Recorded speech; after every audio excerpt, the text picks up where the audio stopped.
Hi guys, अस्सलाम वालेकुम। मैं हूं माइज अली। आज हम चैप्टर नंबर 3 स्टार्ट करने लगे हैं। चैप्टर नंबर 3 हमारे पास है periodic table and periodicity of properties. इस लेक्चर में हमने सिर्फ और सिर्फ एक ही बात डिस्कस करनी है, वो है इसके इंट्रोडक्शन में चंद एक चीजें आपको एक्सप्लेन करूंगा। सबसे पहला चीज के इस चैप्टर में कौन कौन से टॉपिक्स पढ़ने वाले हैं, ये कौन कौन से टॉपिक हम पढ़ेंगे और उन टॉपिक्स में से कौन से शॉर्ट क्वेश्चन है, कौन से लॉन्ग क्वेश्चन अमूमन आते हैं, ये साथ साथ में बताता जाऊंगा। इसके अलावा इस चैप्टर में बोर्ड के लिहाज से कौन कौन सी चीजें आती है, ये बात याद रखिए। कॉमनली मैं बताऊंगा, जनरली ऐसा होता है, बाज दफा वो पेयरिंग चेंज कर देते हैं। आपके ना पेपरों से पहले पेयरिंग दी जाती है, वो कोशिश करते हैं उसी हिसाब से आपका क्वेश्चन पेपर बनाए, और उस पेयरिंग में ये बता देते हैं कि आपके इस चैप्टर में से लॉन्ग क्वेश्चन आना है, इस चैप्टर में से लॉन्ग क्वेश्चन आना है, इस चैप्टर में से लॉन्ग क्वेश्चन आना है। अब अगर देखा जाए तो पास्ट बोर्ड में, पास्ट पेपर्स में इस चैप्टर में से लॉन्ग क्वेश्चन नहीं आता। पहली बात आपने ये याद रखनी है, इंट्रोडक्शन सिर्फ इसका इंट्रोडक्शन करेंगे। इंट्रोडक्शन,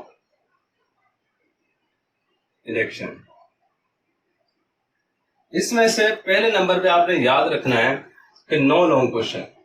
कॉमनली बात कर रहा हूं, नो लॉन्ग क्वेश्चन, इसमें से कोई लॉन्ग क्वेश्चन नहीं आता। सेकंड नंबर पे आ जाए, इस चैप्टर में से सिर्फ और सिर्फ एमसीक्यू और शॉर्ट क्वेश्चन आएंगे। कौन कौन सी चीजें आएंगी? एमसीक्यू एंड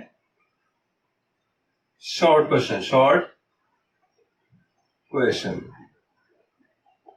ये दो चीजों के लिए हमने चैप्टर को प्रिपेयर करना है, एमसीक्यूज के लिए और शॉर्ट क्वेश्चन के लिए। और इसका मतलब ये नहीं कि हम सिर्फ ये दो चीजें ही करेंगे, हरगिज ऐसा मतलब नहीं है।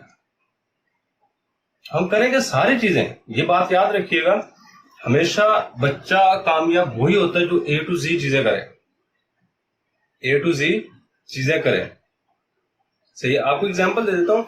बाज दफा ना वो कहते हैं जी ये हमारे बच्चे ने जी 16 की हुई हैं, कहीं पे जॉब नहीं मिली इसको। आप देखें, आपको देख के ऐसा लगेगा यार इसने 16 की, इसको जॉब नहीं मिली, मैं भी पढ़ जाऊंगा, मुझे भी आगे नौकरी नहीं मिलेगी। आता है ऐसा सवाल, अक्सर आता है। मैं इस क्वेश्चन का आपको क्लियरली आंसर दे देता हूं। एक था बाप और उसके पास उसका बेटा है, उसने कहा अबू मेरी घोड़ी बड़ी तेज भज दी है। पता है अबू ने आगे से क्या कहा? कहता जिस दिन घोड़ों के दरमियान दौड़ेगी ना, उस दिन मुझे बताना कितनी तेज भागती है। आप घर में कहते रहे कि जी मैं बड़ा पढ़ता हूं, मैं बड़ा पढ़ता हूं, मैंने तो बोर्ड पार देना है। अब जब आप कंपटीशन में आएंगे, साथ में आपके बच्चे होंगे, आप फिर बताएंगे मैं कितना पढ़ता हूं। अगर आप सबसे ज्यादा पढ़ने वाले होंगे, आप सबसे ज्यादा मार्क्स लेंगे, आपके पास नॉलेज सबसे ज्यादा होगा। और एक बात याद रखिएगा, बहुत सारे खूबसूरत शक्लों वाले नौकरी की तलाश में फिर रहे हैं, और बहुत सारे ऐसे लोग हैं जिनकी शक्लें खूबसूरत नहीं है, उनको नौकरी मिल गई है, अच्छी अच्छी पोस्ट पे काम कर रहे हैं। बहुत सारी एग्जांपल्स हैं। बस इस मुआशरे में एक चीज की इज्जत है, वो पता है किस चीज की है? नॉलेज। हमेशा एक बात याद रखना, अगर आपके पास नॉलेज है ना, आप इज्जत है मुआशरे में। अगर आपके पास नॉलेज नहीं है ना, तो कोई इज्जत नहीं है।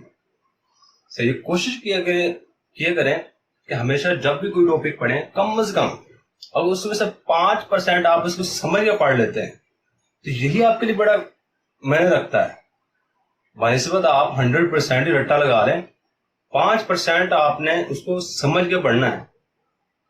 ये क्या है, क्यों है, ये इस तरह क्यों नहीं हो सकता।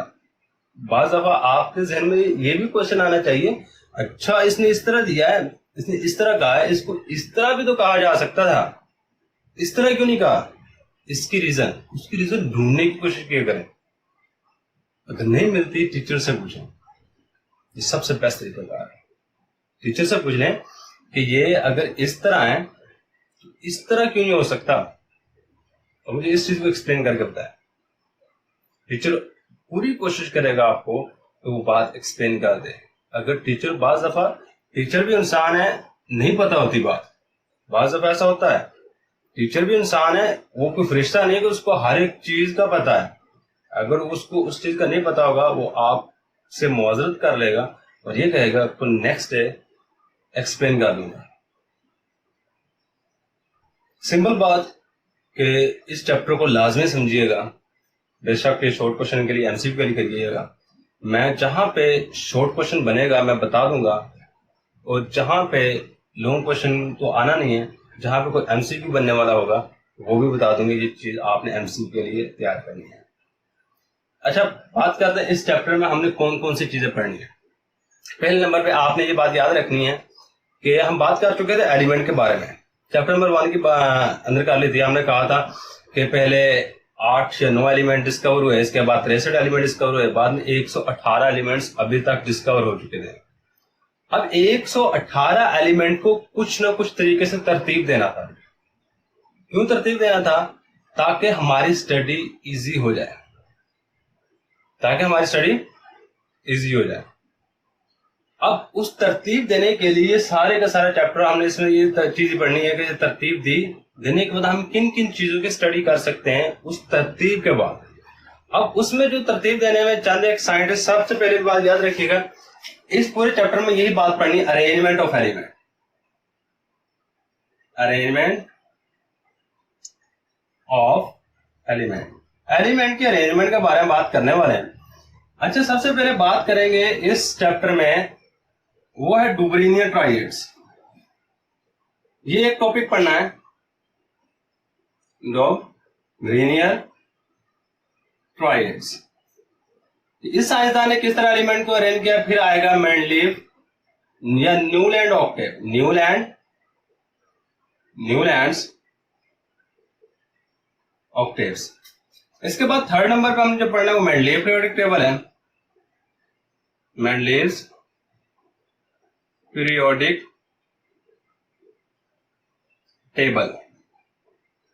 फोर्थ नंबर पढ़ेंगे वो है मॉडर्न पीरियोडिक टेबल, जो अभी चल रहा है, मॉडर्न पीरियोडिक टेबल। इससे जो नेक्स्ट है वो है, हमने इन सब की प्रॉपर्टीज पढ़नी है। वो प्रॉपर्टीज में चांदे की ये वाली आएंगी, वो कौन कौन सी हैं? एक है आयोनाइजेशन एनर्जी, एक है इलेक्ट्रॉन एफिनिटी, एक है इलेक्ट्रो नेगेटिविटी। इसके अलावा चांदे की ये भी हैं आयनिक रेडियस या फिर एटॉमिक रेडियस। एटॉमिक रेडियस के बारे में भी डिस्कस करेंगे। और एक चीज ये है कि आपने इस तरह का आपके बुक में ही बना हुआ है इसी चैप्टर के अंदर एक इस तरह का पीरियोडिक टेबल होगा, इसको देखना। ये बात याद रखिए, इस पीरियोडिक टेबल को बहुत सारे बच्चे ये कहते हैं ये याद करना पड़ेगा। याद नहीं करने की जरूरत से सिर्फ चंद एक एलिमेंट का नाम याद रख सकते तो रख लें।